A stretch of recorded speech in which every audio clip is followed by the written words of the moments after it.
বিদেশি জাতের ভিড়ে বিপন্ন দেশি গরু। গবেষণা বলছে তাপমাত্রা বাড়তে থাকায় বিদেশি জাতেও সংকট আসন্ন, তাই দেশি জাতেই নজর দিতে হবে। প্রবল সম্ভাবনাও দেখছেন বিশেষজ্ঞরা। তারা বলছেন 15 বছরেই দেশি গরু থেকে 10 লিটার করে দুধ পাওয়া সম্ভব। প্রতিবেশী দেশগুলোতে এই নিবিড় পরিচর্যা হচ্ছে, তবে বাংলাদেশে এখনো নজর নেই। আব্দুল্লাহ শাফির আরও একটি রিপোর্ট। তাপপ্রবাহ এখন প্রতি বছরের নিয়মিত ঘটনা। প্রাণীকুল প্রকৃতি পূর্বে, বিপর্যস্ত হবে জনজীবন। জলবায়ু পরিবর্তনের এই অভিঘাত যেন নিয়তি। গরম বেড়ে চলার এই প্রবণতায় ভেতরে ভেতরে বড় ধরনের ক্ষতির মুখে পড়ছে গবাদি পশু। গবেষণা বলছে তাপমাত্রা বৈশ্বিকভাবে গড়ে যতটা বাড়ছে, দক্ষিণ এশিয়ায় তা দ্বিগুণের বেশি। বাংলাদেশে এক দশকে মাংস ও দুধ উৎপাদন বেড়েছে 8 গুণ। তবে এই সফলতা মূলত পশুর বিদেশি জাত নির্ভর। এসব জাত টিকিয়ে রাখার খরচ অনেক, তাই মাংস দুধও কিনতে হয় উচ্চ মূল্যে। কিন্তু এই বিদেশি জাতও পড়তে যাচ্ছে সংকটে। গবেষণা বলছে যা ঘটতে পারে বছর 20 মধ্যেই, কারণ তাপমাত্রা হয়ে উঠছে আরও অসহনীয়।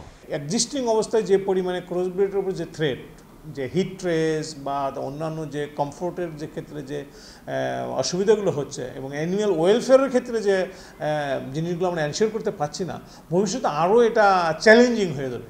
দেশে গরুর খামার 55,000, সেখানে দেশি গরু কতগুলো নেই কোনো হিসাব। দেশি জাত উন্নয়নে আলাদা কোনো উদ্যোগও নেই।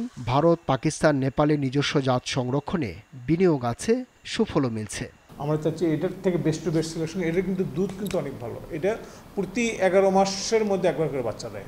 দরকার ডিভোশন এবং প্রজেক্ট, কিন্তু প্রজেক্ট হাত পা কেটে দিয়ে করে তাহলে হবে না। অনেক কিছু করতে পারো, দুধে বলেন, মাংসে বলেন, যে কোনো ক্ষেত্রে বলেন, এবং ডুয়েল পারপাসও করা যাবে। ইন্ডিয়ার কথা চিন্তা করি, তারা কিন্তু দেশি জাত সংরক্ষণের জন্য তারা প্রচুর ভর্তুকি দেয়। একইভাবে পাকিস্তানে শাহিওয়াল জাত তারা সংরক্ষণ করতে চায়, উন্নত করতে চায়, এখানেও তারা ভর্তুকি দেয়। তার মানে দেশি সবটা সংরক্ষণে ভর্তুকি দিতে হবে, একটা সময় পরে আর লাগবে না। এই গবেষক জানান বাজেট খুব বেশি নয়, তবে তার ধারাবাহিকতা রাখতে হবে। সেটি হলে বছর 15 পরই দেশি গরুকে 10 লিটার করে দুধ দিতে সক্ষম করে তোলা সম্ভব।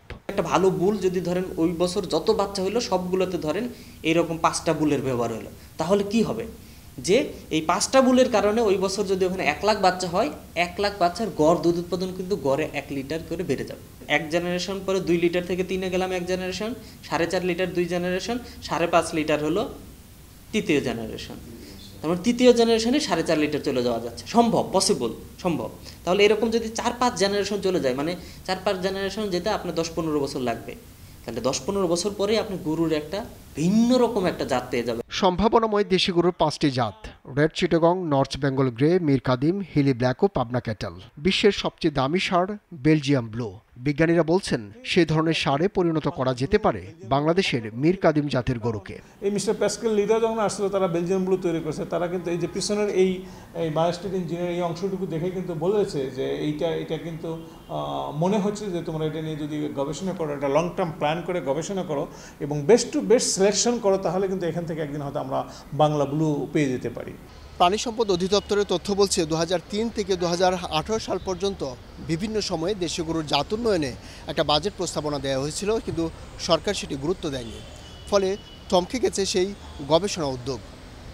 যদি সেটি করা যেত তাহলে গত 20 বছরেই দেশি জাতি হয়ে উঠত মাংস এবং দুধের টেকসই এবং প্রধান উৎস। দেশি জাত উন্নয়নে নজর দেবে সরকার, দেরিতে হলেও এমন আশার ইঙ্গিত দেখা যাচ্ছে সংশ্লিষ্ট মন্ত্রীর কথায়। এটা খুবই গুরুত্বপূর্ণ এবং এই ব্যাপারে আমি আমার আন্তঃমন্ত্রণালয়ের সাথে বৈঠক করে যে কনসেপ্টের কথা বললেন সেই কনসেপ্ট নিয়ে কথা বলে তারপর আমি প্ল্যানিংয়ে একটা প্রস্তাব পাঠাবো। বিশেষজ্ঞরা সতর্ক করে দিয়ে বলেছেন উদ্যোগ নিতে হবে এখনই, নইলে দেশি মুরগির মতো দেশি গরুর মাংসও চলে যাবে ধরা ছোঁয়ার বাইরে। সঙ্গে দেখা দেবে আরও নানাবিধ সংকট। আব্দুল্লাহ শাফি, নাগরিক, ঢাকা। ওয়ালটন ফ্রিজ কিনে অনেকের মতো আপনিও হয়ে যেতে পারেন মিলেনিয়াল। সেরা পণ্যের সেরা অফার।